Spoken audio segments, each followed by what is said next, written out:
psychic medium Debbie Romero here. And if this podcast found you, don't go nowhere. Today we are going to dive into the realms of boundaries. We're going to hold space for the energies to be shared from my perspective and then also from spirit as we open up the awareness in our minds to look at different perspectives on what boundaries mean. From an energetic perspective, when we are working in this energy field, we are truly holding space for the minds and minds of spirit. And in addition to the students or to the people that you're going to be holding space for, which is your community. I have learned and I also failed and learned again on how to hold the space based on the different energies and minds. And so this video podcast, if it found you, I hope it brings you enlightenment, inspiration, and an aha. I won't do that, or maybe let me try that. As I say that, as an empowerment teacher, we only get so much time to hold space on a specific topic. And for instance, today is about boundaries. And if I'm opening up the container and I open it up with prayer and intent, this is what we're focused on. We're walking in the spirit. We're walking in the team of those who joined from spirit so that we truly are coming together in the way that you need to understand, whether it's inspiration, philosophy, or the wisdom that's being shared at that time.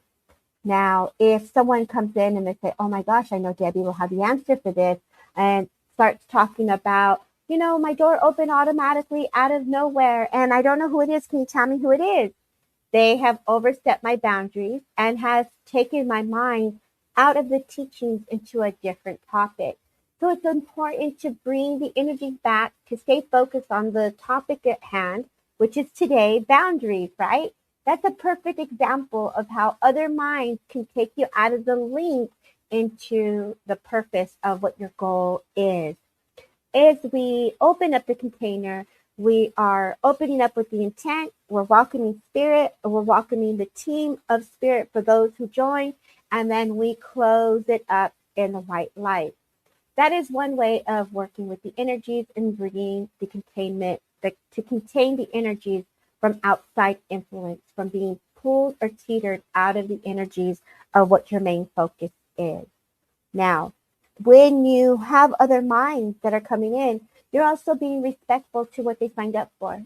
You want them to leave with the questions that they had in mind and reference to boundaries from your perspective as the teacher, as the felicitator, as have opened up that platform for those energies to flow.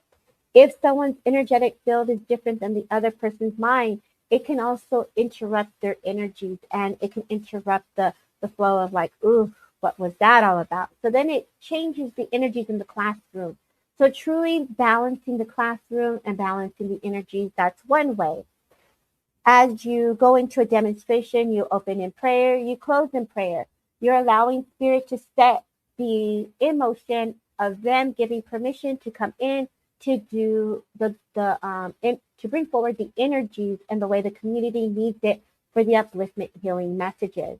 Now, because everything is open, we are also bringing the frequency and vibration forward, whether it's the first scenario or this scenario, and the way that spirit is sharing.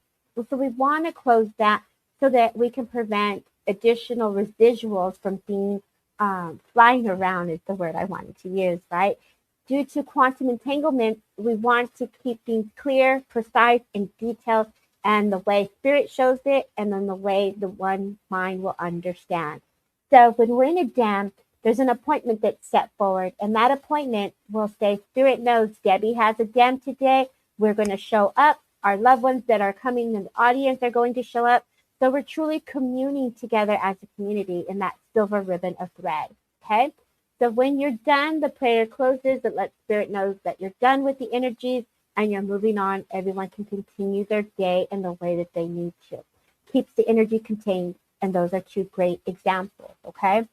When you are learning boundaries when it comes to the spirit world, and you are learning boundaries because you are awakening, this is very different. You are a psychic and you are also learning to work with spirit. you're dealing with two different types of energies here. You're working with the EMF waves, which is also another form of wavelengths of energy. If you're attuned to it or you are feeling it and you just don't have words for it, that is an energetic field that you're also able to tap into. On a psychic level, you're able to constantly ebb and flow with people's thoughts, feelings, emotions because you're super psychic or depending on your attuned energies. It's also being mindful. Don't go read anybody just because you picked up on energy. They did not ask for your input. So boundaries are important where you don't just give outside information just because you can't hold the tongue. It's important to be respectful to the mind of the person because you don't know what state of mind they're in. It's also important to understand one's grieving journey is different than yours, and the belief systems are also could be different. Therefore, you want to have a clear boundary to other people's energies.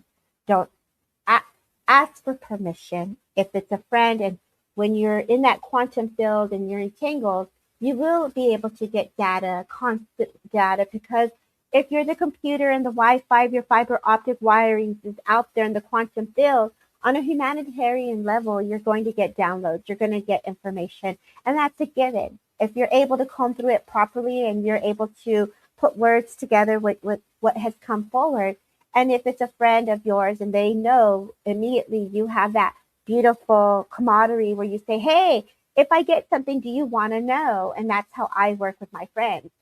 I also have to tell my friends, hey, this is me, Debbie, telling you from my perspective, or this is spirit. So I have to separate it so that they don't think they're getting a message from the spirit world. It's truly me as an individual talking to them. Because once you are able to carry a link in spirit world, some people think you're channeling all the time. And at that point, you're really learning to be human, be yourself, and truly separating work hours for work hours. Okay.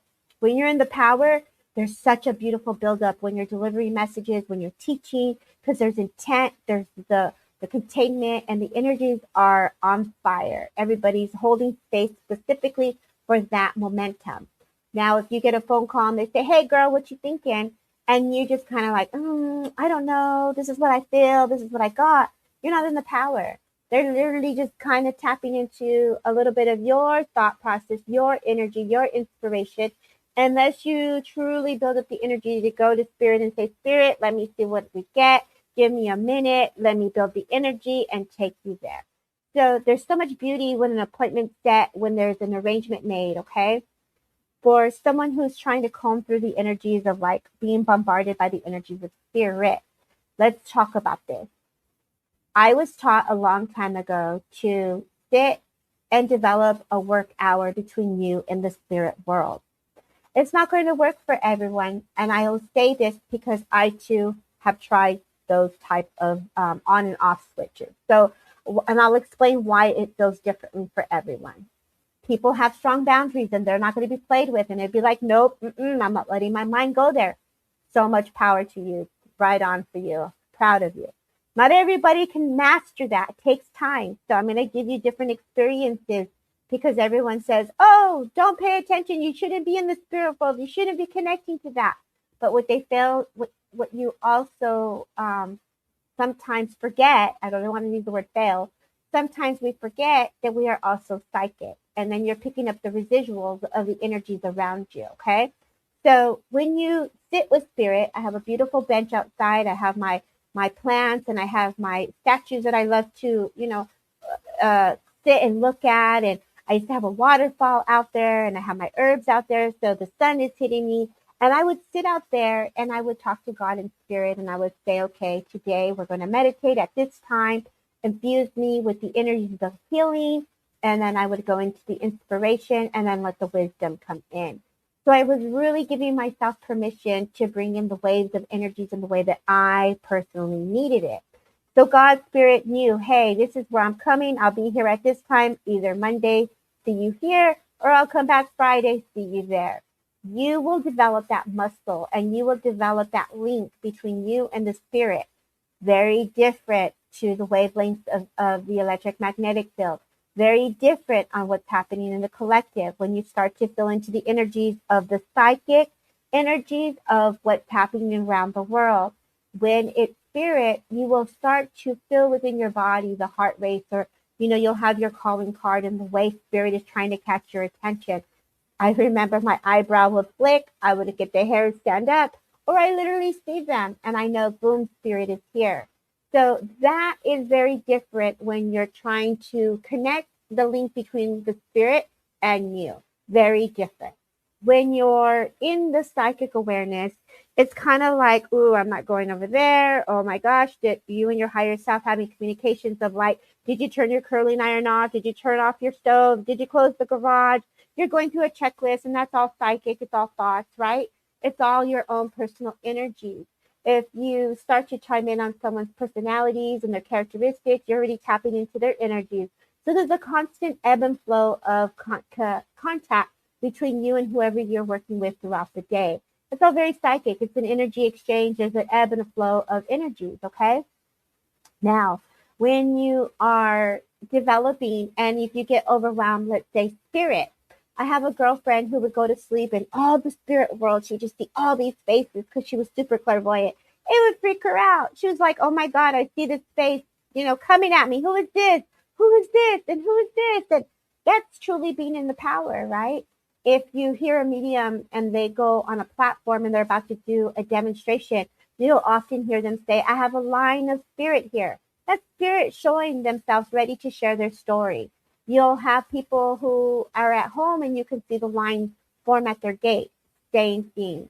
As I went into meditation, I can dive into the spirit world and go from one plane to the next plane to the next plane. The ebb and flow of the energies would come in and the ebb and flow of the energies would go out. If you're someone who works with elementals, you can feel into the elementals. You can feel into, the fairies and wherever the mystical energy takes you, right? We'll say mystic energies. We all play differently in these energy fields. And so we want to be mindful when we're stepping into this energy. There's a sacred dance that we do, whether you are acknowledging the energy of someone in front of you. Doesn't mean that you need to go up to them again and tell them their life story. They did not ask for it. It's an awareness that you have. Keep it moving. It's truly learning to develop the muscle of when to speak and not to speak. It's truly keep containing your ego from knowing if it's right or wrong. And you're going to do this dance on and off as if you're a new person who's developing. Even those who are seasoned, we forget and our ego gets in the way and we were like, was that right? Was that accurate? It keeps the energy flowing because our mind wants to make sense of it. You will learn the opposite. You will learn to hold the link. You will hold on to the evidence of the goodness and just look at it as a gift between you and God and spirit. What's done in private is for you, and not everybody needs to know what you received in your meditation or what you received in a download. No, but that information is not for everyone. So there's a great boundaries when it comes to you and spirit, and then also when it comes down to psychic energy and how you perceive the psychic residuals. Okay, so that's one example of how energy changes and shifts when it's not contained. Your energy is pulled and seeping and leaking, and you're overextending yourself. Then you start to pay the price for that. It's important to have a healthy boundary between you and the energies and those that you involve or interact with. If you leak, you're leaking on the ones that need your help, and then they're trying to clean themselves from your residuals that you brought to them. So it's important to keep the container, the vessel clear. You are the container, you are the vessel, and you are the conduit for God's spirit, universe, and energy. Your thoughts, your emotions, your actions create the ripple effect of echo of what you're putting into the universe. So the mindfulness starts with you and how you hold the power for yourself and those that need you. Okay? So when we look at the villain error, I was hearing this quite a bit on the media, within the media, and I was like, if I hear the word villain, that means like, ooh, somebody does not like you. There's a villain in their story, and you did something to them that could have made them very uncomfortable. And I kept seeing these different explanations and reels on it, and it caught my attention. And we've all been a villain in somebody's story, one way or another. Because we are doing this work, there's always someone that's going to get a bit triggered based on the energies and how they respond to your energies. So this is pretty cool. It's pretty interesting. I pulled it up, and this is what I got. A villain error is a social media trend referring to a period where an individual prioritizes their own needs, sets firm boundaries, and becomes more assertive. After a history of people pleasing, it is framed as a villainous phase because these actions may be perceived as selfish or unaccommodating by others. But the underlying concept is actually a form of self care and personal empowerment. There's an aspect of the villain error, and I really love the way they brought this down. So if you're wanting to understand it more, I would highly recommend researching it. It helps you set boundaries based on putting your own needs and well-being first for peace of mind, and also learning to say no to others. It also helps you with your protecting your emotional and mental health, right? How much time are you giving out to others and not taking care of your own self? It's linking. If you're a people pleaser and you're trying to make sure they understand everything because your mind knows what that feels like, you don't want another person to suffer. And that's a beautiful thing, but you also have to make sure that it's not taken away from your time, right? So that's a really great way of looking at it. Self care and mental health for you is very important. Your energy field, your aura, your protection barrier starts to leak if you're being pulled in different directions and you're not balanced, or your nervous system isn't balanced, or your colors are being overextended. We can always fill up, but also at the same time, if you don't get nothing done, then you lose focus. You're not getting your job done, and I want to say, stay in your purpose and in your lane, right? So it's also assertiveness, being more direct and confident in communicating your needs and standing up for yourself. And I think there's so much power in that. I'm sorry, I can't help you. I have things to do. I don't feel good today. I'm not aligned for that. I'm not available because I'm working on my cough, my chest, my headache, whatever that may be for you, right? But it's also an understanding of honoring your physical body, what it's saying to you, your emotional body, your mental health of your thinking. If you're not clear in those areas, you show up, the quality of work is going to show for itself. So it's important to have your container of your own well-being in check before you start to say yes or no. It helps to bring the quality and not the quantity. The quality of work, giving a beautiful container for spirit to show up for you and for the people you're holding space for. I just love this villain error. If you heard it, it sounded like, oh my God, that's horrible, that's rude, right? But it really is taking care of yourself. It is rejecting people pleasing, shifting away from a habit that constantly try to make others happy, especially when it comes out of your own expense. There you go, boom, right? And learning to say no. When you have strong boundaries, you're taking the steps into self-discovery and transformation. So you're viewing the period as a necessary, sometimes messy part of personal growth, which is why it's called villain error.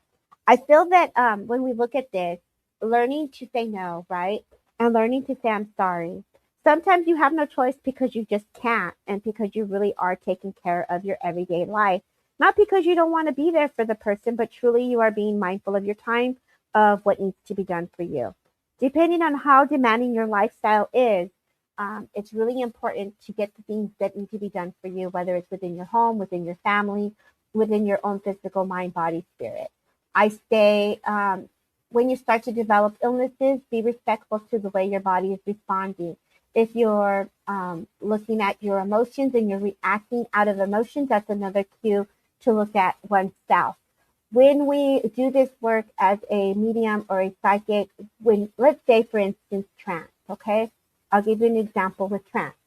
When we are going to the spoken word or we're going into the energies, we are also filtering our own experience. We are also moving through our own energies, and then the spirit comes in. And when spirit starts to blend, then we're also I wanted to say an ebb and a flow, or a meld and a blend with the energies of spirit. So when you're speaking, you're also speaking part of your own inspiration and depending on how, the spoken word and how you bring it in. And when it turns into a we, then you're bringing in the energies of spirit. So your life experiences also play a factor in how the energies are channeled. So it's truly important to keep the container clear and how you move forward with the energy.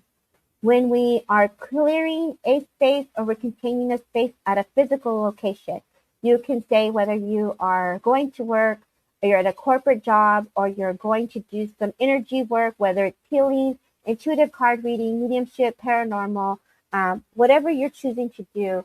Energy is energy. It's going to be the power in a beautiful way.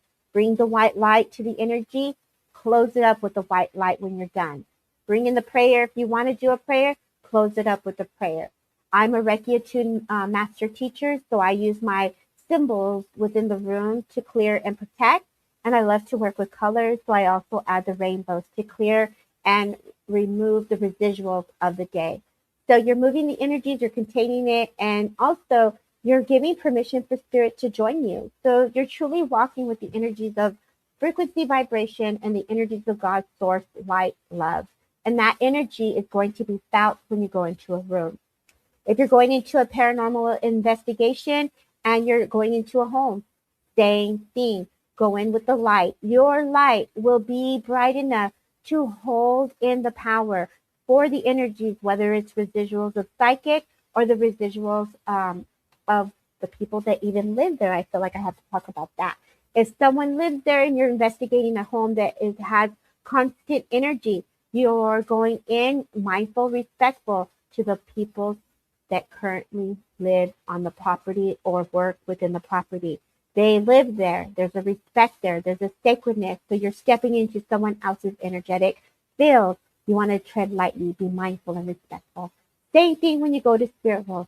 A respect, because it is either someone's mother, father, or family member, friend, animal, whatever you're tapping into or channeling, there's a respective energy when you're blending in the energies of the oneness, okay? Our world, spirit world, we have a great structure that prevents us from blending fully in there. But when we're given the gift to see from the eyes of spirit or to the minds of spirit, that is a gift. And I gave an example on Sunday on how one sees energy. We can taste it, we can smell it, we can feel it, we get the knowing of the physical manifestations, whether it's a knock on the door, your name is being heard, you can hear the disembodiment of body, spirits talking to you. There's a lot of ways that spirit can use the energy that has manifested around you to communicate with you. Now, when that happens, it doesn't always need an immediate response. I work a lot when it comes down to psychic investigations, and my energetic body can feel the imprint of what a soul goes through.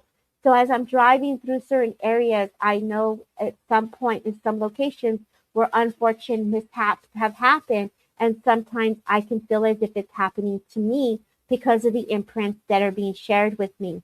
Not because it's the soul, but it was the residuals of the energy. When I continued my drive, boom, I saw a full apparition of a young man sitting at the beach on a rock. I had to take a second look. Oh my gosh, did I just see that, right? Physical body, physical form, that's the soul. That was a gift. I did not go back to research how this young child passed. I held the light, allowed the energy to be acknowledged, and kept my day going. Did it interest me? Absolutely. Did it spark an intent within me to want to find out more? Oh my gosh, yes. I left it alone. It still stayed with me, so there was still a residual of the gift that I was able to see from spirit. Here, I see you, you see me. There's beauty in that. There's an exchange of energies in that. There's a beautiful life force of energy that's shared. I was on the beach. I was near salt water, and I was grounding. I was truly in an element of Zen. So we can ebb and flow through each clair, and our perception and the way spirit's going to get to you is through the most quickest way of the operating clair that you have. When I did a dam and I had just recovered from being ill, I could feel the energy at a distance. And I was like, why did I not feel the power Why was it challenging for me to feel into the energy? And it truly was me recovering from COVID. I asked my mentor at the time and I said, hey, I was doing a demonstration. I was not feeling the vibration. I didn't feel the energy as close as I normally would have liked. Boom, she straight out said, Debbie, weren't you sick? And I was like, oh my God, I was. So based on our energetic own body vessel conduit, it's also going to play a factor on how your clairs are responding to the energies. It's not because spirit is not trying to get a hold of you or catch your attention. It's truly also the best and the fastest way that you're going to respond. Some of us see waves, and I see waves, and I can feel the vibration and how it's ebb and flowing with the feeling, right? I can feel. And then also, too, I can see through my clairvoyancy, and some of us taste. And I was making a joke the other day on how we can smell the shampoo, or we could smell the way spirit is presenting the energies. And this is also in the living. We have telepathy, we have remote viewing, and we have people who astral travel. So you're not only dealing with the energies of spirit world, you're also dealing with the energies of a human being. And there's a huge responsibility that comes with these energies. Sometimes when you're learning these energies, it can come off as overstepping boundaries. And so subconsciously, sometimes people are leaving their bodies and doing things that they're in astral projection and not realizing it. So it's really honing in on your craft. And as you develop the muscle to stay grounded, present, you're doing yourself a favor and you're helping those that are around you. So when you go into astral projection or you're going into a dream state with intent to travel, always open up with the white light and then close it up with the white light. And also invite your team to hold space for you. So let's say you're someone who leaves their body and you don't even realize you're doing it, right? Oftentimes, I find this happens when we need deeper healing. Our body is seeking for the energies of spirit world, and when I need more healing, I travel outside my body quite a bit. So everyone is very different, but I know my body, when it's in that spirit world, it is truly giving me either a healing, an upgrade, or some form of energies in the astral world that I need. So I would say put a white light before you and you go to bed, create some type of prayer that feels right for you. Close it up with a white light when you wake up. Give gratitude and ask your team to help you hone in on that and ground you as you're developing. Because this podcast is for anyone who's starting and those who are seasoned. We often can get sloppy. We can get used to the way we work, and we just show up and we forget about all these little things. And so we want to bring back the mindfulness. We want to bring back the respect and the sacredness, not only for you and your mind, but also for the minds that you're holding space for. Give them give the new people who are coming to you an opportunity to see the light, to see the love, and to see the experience from the minds of your heart and the mind and mind of those that you're channeling. This work that we do comes with such great responsibility, integrity, and also understanding, for bringing understanding and awareness to one who may be frightened to take the next step or the next level. So how you show up for yourself is going to be an indication of how one soul is going to trust you. Give them the trust, that unconditional love from that heart space, and really stay in that passion of being the link between our world and the world of spirit. So today was about boundaries for you, for your energy field so that it doesn't leak, and understanding how one can perceive energy on a psychic level or how spirit is connecting to you. And then obviously going into the energies of holding space for another mind. We are all attuned in a very different fashion with frequencies that can go from 0 to 100 very quick. If you're dealing with someone who's a trance medium and you come in with some loud frequency, you will not be a match. You will interrupt their flow. And when that happens, you can truly hurt their mind. So if you're working to channel or you're working for a deeper blend of the energies, be respectful, be kind, and be true to the medium who's holding space for you. Come with respect, and respect will be given. So with that being said, the thoughts of the day, be kind. I hope this podcast brought you enlightenment. I open with light, I close with light, and I leave you with my love, and I say God bless. Mwah. Until next time, if this podcast found you, You can see me next Sunday live on TikTok or YouTube as we dive into sitting in the power. Much love, y'all. God bless.